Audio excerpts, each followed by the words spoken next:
Hi, everyone. Co-host Peter Cook here. I'd Buy That for $1 will be on break until October 2026, when we will hit you with Season 8. In the meantime, we will follow our tradition of airing rewinds of classic episodes every other week leading up to October. But first, we're unlocking our latest Patreon episode. If you like what you hear, you can head on over to patreon.com/I'd Buy That podcast to sign up, help support the program, and get great bonus content like this in return. This one is a 10-inch called Rail Dynamics, featuring, you guessed it, train sounds. So once again, if you like what you hear, head on over to patreon.com/I'd Buy That podcast. We hope you enjoy, and we'll see you in October.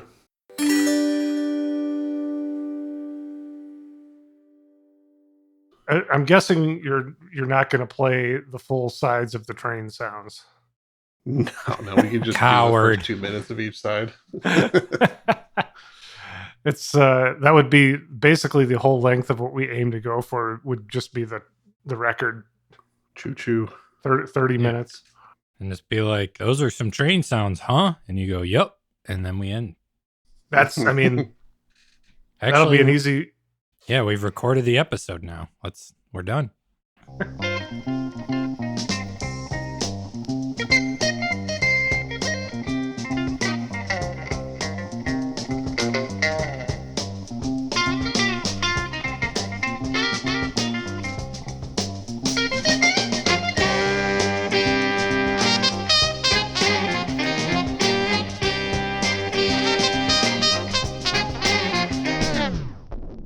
Welcome to I'd Buy That for $1, a podcast about inexpensive, common, and underappreciated records that are waiting to be rediscovered. I'm your host, Sean Hartman, producer of the new compilation album, Now That's What I Call a Turntable Full of Sound Effects, Announcements, and Horrifying Background Moods for the Making of Seductive Soap Operas in the Home, Volume 2. Short and sweet title. Yeah, you didn't run that by the marketing department, did you? I am the marketing department. Oh, okay. Well, I'm co-host Jeremy, and choo-choo, motherfucker. Yeah, choo-choo. Choo-choo to you. This is premium content, so I can say cusses. Wow. That felt liberating, didn't it, Jeremy? It did. It wasn't even like an accident or like I pull it back before the swear. I just let it go. Well, I'm happy for you. Thank you. I am co-host Peter Cook, and guess what, guys? I've started another label. Nice. Congrats. You know, this one is very personal. Some of those other ones were for, limited release projects of others, but this is very personal. It's intended to showcase my love for recorded sound and its effect on the listener, and how much the ability to reproduce sound has changed the world. We're going big with the concept behind this one. There will be some revolutionary concepts in how recordings are distributed. It's going to be a game changer. And so, since it's so personal to me, the label is Cook Records. Let the man cook. Indeed. Someone's in the kitchen with Peter Cook. Is it Sean and his new compilation? Yeah, I think we're going to release that compilation on this label, Sean. Okay. Yeah, I feel this energy. Perfect. Wow, we're creating synergies. And what else are we doing today, fellas? Pretty much our standard Patreon episode. 45. Talking about a 10-inch train sounds album. Oh my. It's like a big single. It's like a small LP. Singles have pop appeal, Sean. Mm-hmm. You don't think these train sounds are going to go all the way to the top? I hope they do. Well, yeah, I think it's been, 60 plus years since they were recorded, and they have yet to do so. You never know with TikTok. It could come back. Well, what is it, Sean? Tell us. We are listening to the 10-inch album Rail Dynamics, recorded by Emory Cook in 1950, released in 1952.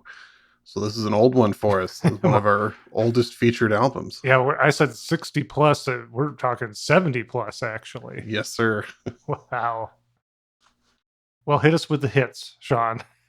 Yeah, let's go ahead and just play a couple minutes of side A story in sound. Yeah, it would be impractical to play these entire sides as they're 15 plus minutes, right? Correct. And I think you'll get the picture pretty quickly here.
Now, if our listeners didn't quite get enough of that train sound, how would they hear the rest of this track, Sean Dad?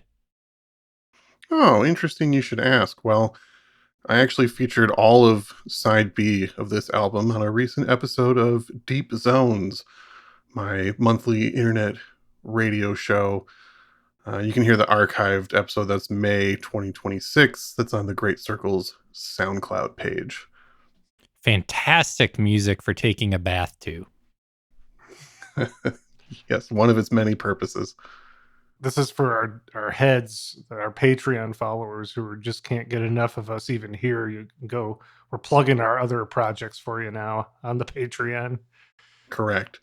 You won't hear me talk on that one, though. So if you like what we do, you just don't like the sound of our voice for some reason, here's an alternative for you. Yeah, I don't talk on 100% Weird on Mixcloud either, so You got to give the people a break, show the many sides of Peter Cook and Sean Hartman. Yeah, they've had hundreds of hours of us talking at this point. Yeah, enough is enough. But we should finish this episode first.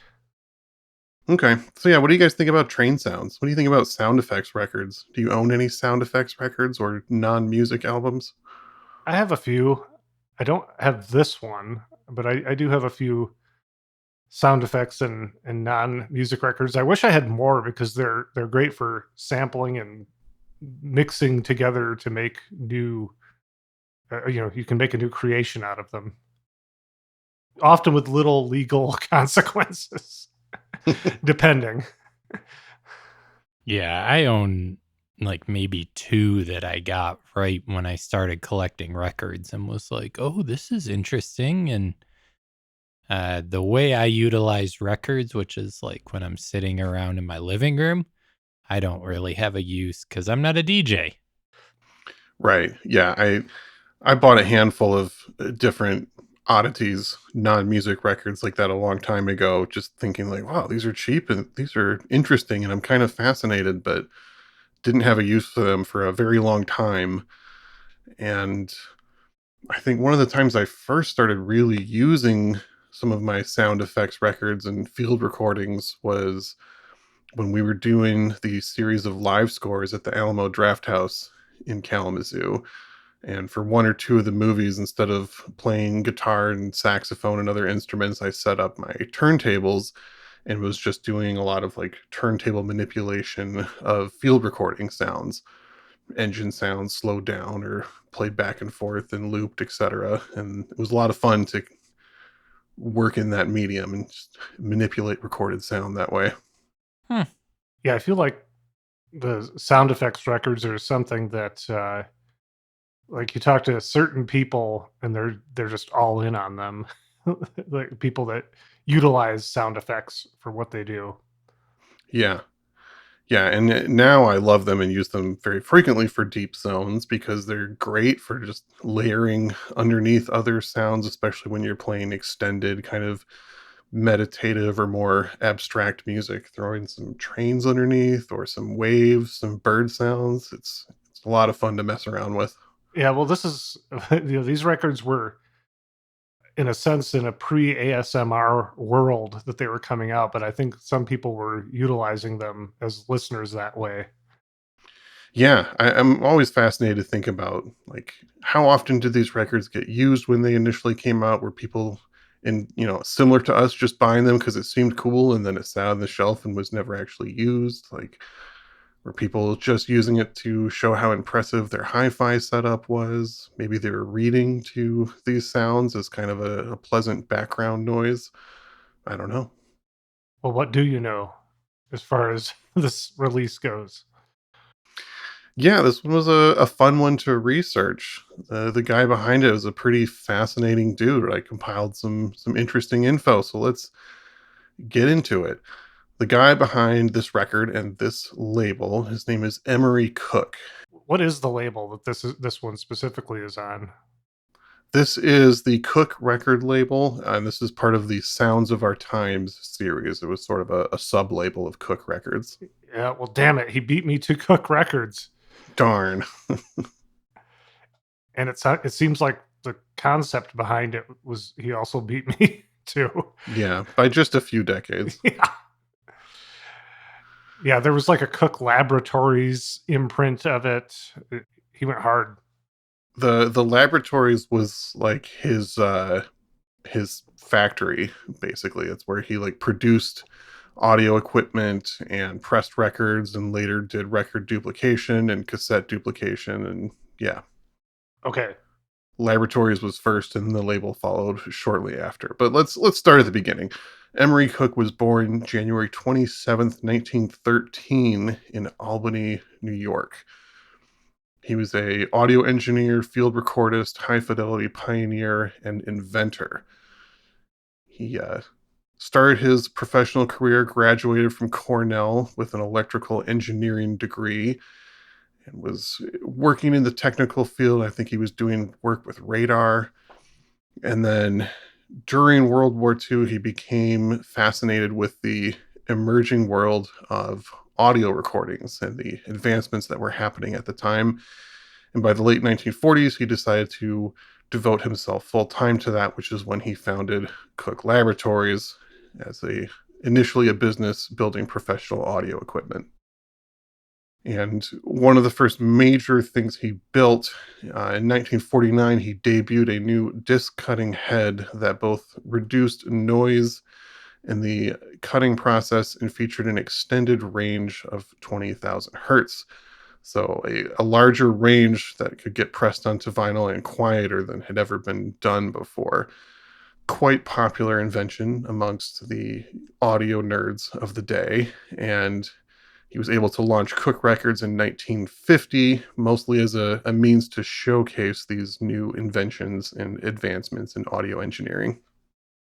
So for him, it was definitely to show off his setup.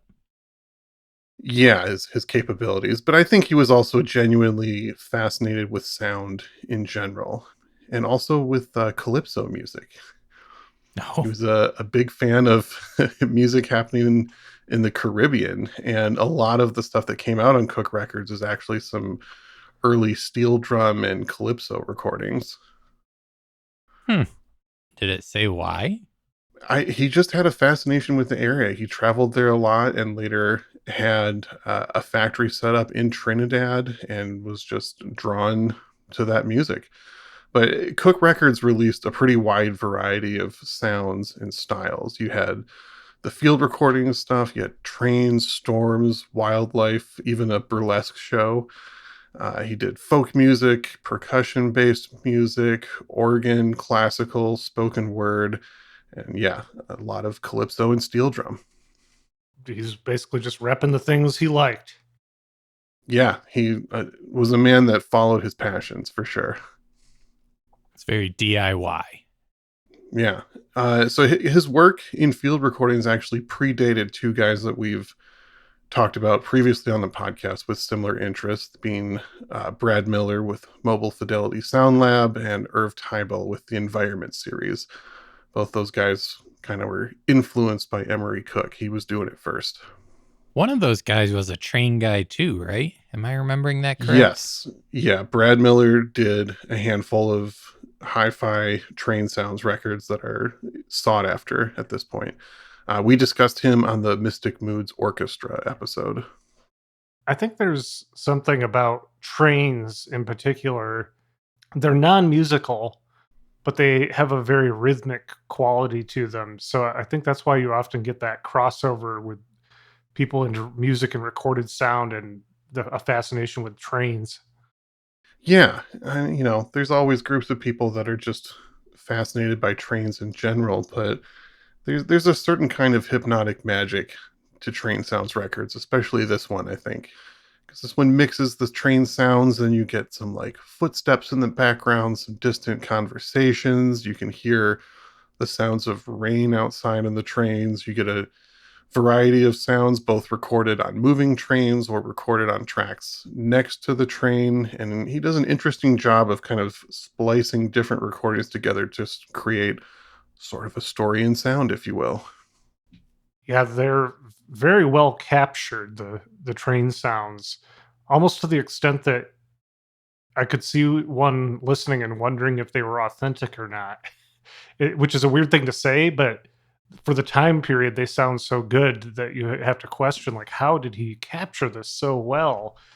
Yeah, and for the time period, he was really blowing people's minds with this stuff. This was unlike anything other people were able to capture at that point. Again, we're talking early 50s here. Like he was pioneering to the extreme. I heard that when he got this train record pressed, he played it on his hi-fi as loud as it could go, and then got a phone call from the realtor in the area saying, "Don't do that again. I just got a call from someone who just bought a house next to you, complaining that I never told them that this house was right by the train tracks." That's amazing. The neighbor thought there was a real train coming by their house. Yeah, super authentic. That's funny. At least that's part of the legend anyway.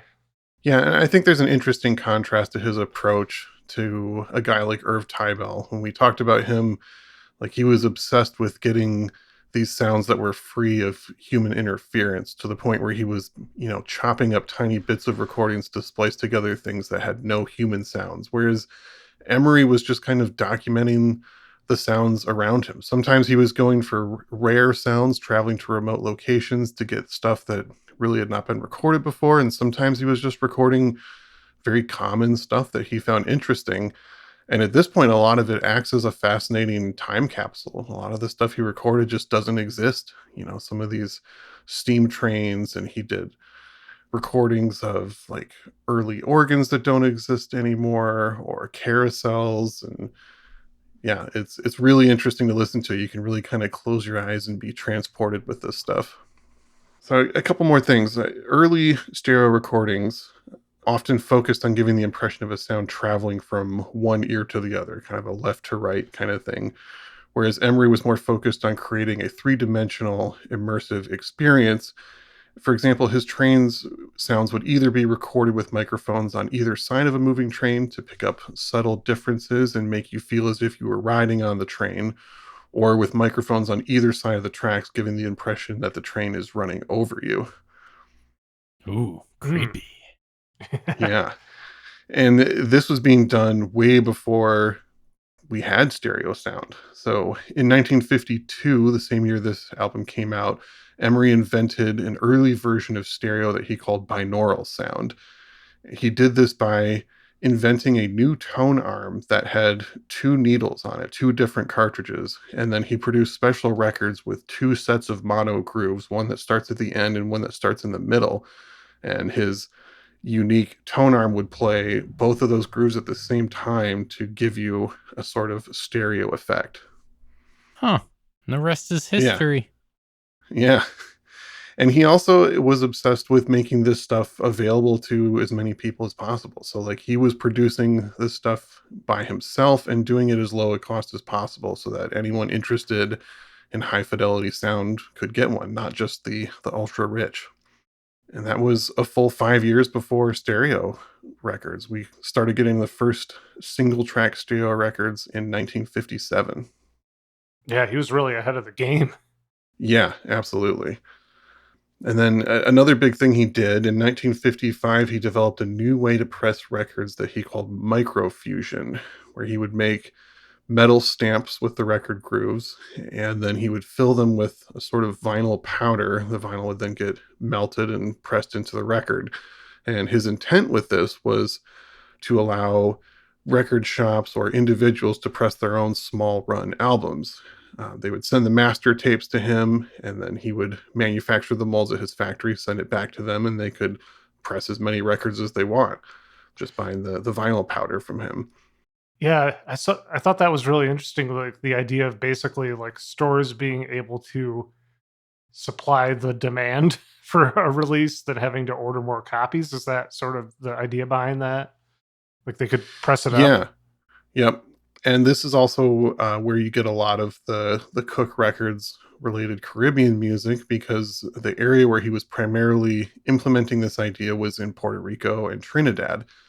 There were many stores there in the 50s that had these Emery Cook manufactured microfusion record stamps. So yeah, they were able to get recordings from the local musicians in whatever town the record store was in and then get the molds pressed with Emery and then release these local band albums, which, you know, it's kind of rare to see that nowadays. So to be able to have a record store do that without having to go through a major label or anything, I'm sure was like incredible, Mhm. especially in those areas of the world at that time. Yeah, well, there was nowadays DIY is a lot more in you can accomplish a lot more with a DIY ethos nowadays than you most people could 50, 60, 70 years ago. That kind of technology was often very much in the hands of the people with the power, so to speak. Yeah, yeah. Not much of a DIY record scene at that time. No. Oh, it's really fascinating. So yeah, Emery retired in the 80s and then donated his entire sound archive from Cook Records to the Smithsonian in 1990. So you can hear clips of most of the stuff on Cook Records at the Smithsonian website, and you can purchase digital or physical copies from them. Can you get microfusion copies? You can get used ones on Discogs. Good enough. Yeah, Well, should we play side B? yeah. Let's hear some more of those train sounds. Side B is called A Recitation of Sounds Recorded Along the Right of Way of a Great Railroad. And the note on the cover says recorded on rainy nights along the tracks of the New York Central. Yeah, I really love the way they hype this up. Yeah, a lot of great album titles and track titles, including the one that I used in my intro. One of his track titles was A Turntable Full of Sounds, Effects, Announcements, and Horrifying Background Moods for the Making of Seductive Soap Operas in the Home. Oh. For some reason, I just assumed you made that, but no. Nope, that's a Emory Cook original from the 50s. Wow. Impressive. Also, probably Yeah. didn't get run by the marketing department. Probably not. I think he was the marketing department, much like me. Just like Sean. Yep.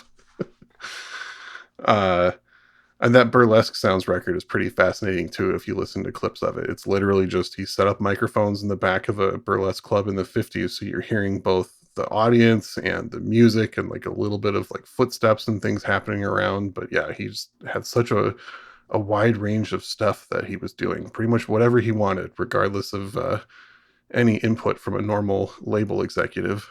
Are we going out on the B side, or do we have more to say when we come back?